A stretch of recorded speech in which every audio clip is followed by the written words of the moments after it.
بەناوی خی بەخشندەی میهرەبان سڵاو ئازیزان لە بژمارەی ئەم جارەدا باس لە ژمارەی هێزەکانی ئەمریکا دەکەین لە ساڵی 2023 تا ساڵی 2025 لە دوای ئەوەی کە ئەمریکا عێراقی داگیر کرد لە ساڵی 2023ەوە بزانین ژمارەی هێزەکانی ئەمریکا چەند جارێک با بڵین کەم و زیادی کردووە چۆن بووە لەم بەژمارەدا بزانین.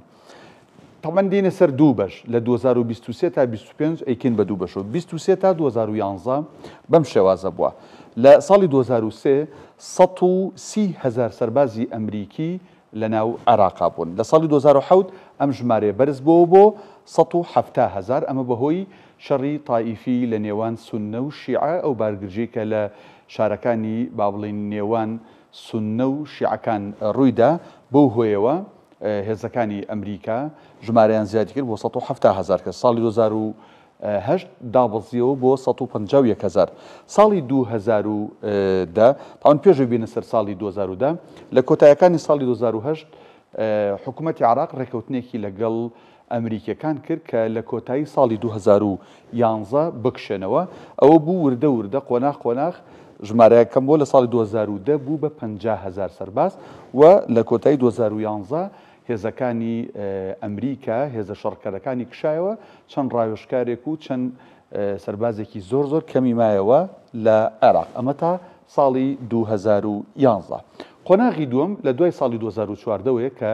داعش لە سووریاوە هاتە عێراق مووسڵی داگیر کرد و کۆمەڵک شوێنی دیکەی داگیر کرد دووبارە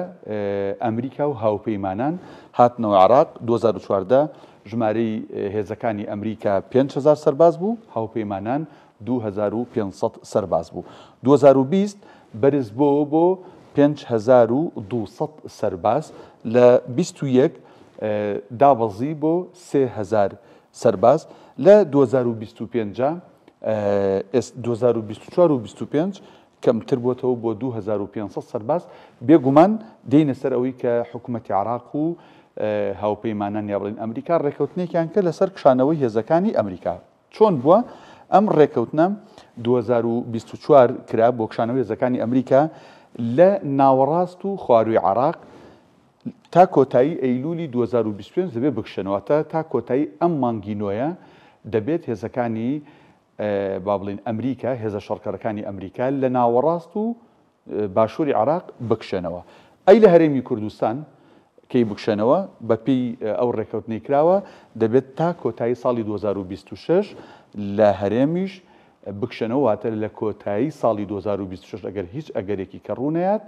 لە هەرێم و لە عێراق هیچ هێزێکی شەڕکەری ئەمریکی نابێت بمێنێت باش بزانین